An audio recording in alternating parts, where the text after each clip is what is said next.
If you had been a viewer of the Fixing the Sluggish Singer Merritt 8834 sewing machine, I do apologize for that part one because the camera had cut off on me and I was not aware of it. So you missed the fix that I found. So this is an update and a correction to that previous video.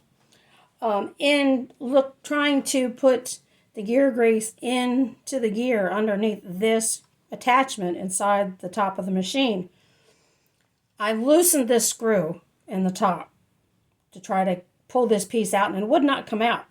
However, what it did do was, because it was so tight and it was not well greased inside, once I put the grease in it and I realized that I had loosened this, I retightened it, and when I retightened it, it actually ran better. So that piece right there regulates the stitch. I guess it may even be called a stitch regulator. I really don't know. And I'm turning this by hand, and you'll see that white piece turn. See how it turns? That is what makes the stitches and regulates the stitches.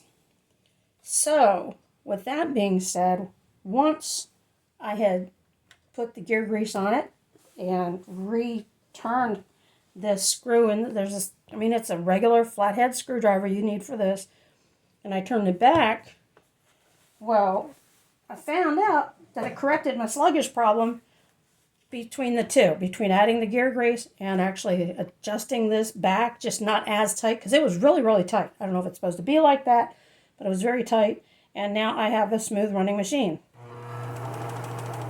You see how that goes around? That means it is stitching really beautifully. Let me show you the actual needle doing its thing.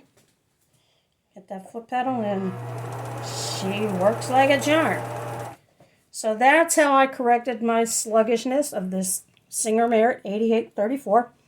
Is I greased the gears inside here, and then this screw here, all I did was I loosened it and then tightened it back up to where it was. So I do apologize that the other video may have let you all, some of you all down. I know it showed you how to put it back together at the end of that video, but this is addressing the sluggishness. If this gear in here doesn't have enough grease in it, has old grease in it, you want to chip that out, wipe it out good. You can use a Q-tip, but be careful with Q-tips that you don't get the fiber stuck in your machine. It's kind of tricky. Without taking this whole top part of this gizmo off, it's hard to get to. So I will use sometimes a bamboo skewer, or even the end of a really, I actually use my little handy dandy tiny screwdriver. I'll put a little gear grease on the tip of it and then just shove it down in there. And then you want to hand turn it a few times after you add the gear grease. And what that does is it helps it coat the teeth really good. You don't ever want to have it plugged in your machine while you're working on it. But this is for demonstration purposes. After I did that, I put that pedal and it went to town. And as you can see, it's a quiet machine. It's a great workhorse. Works great with denim and lightweight vinyl, or even lightweight leathers.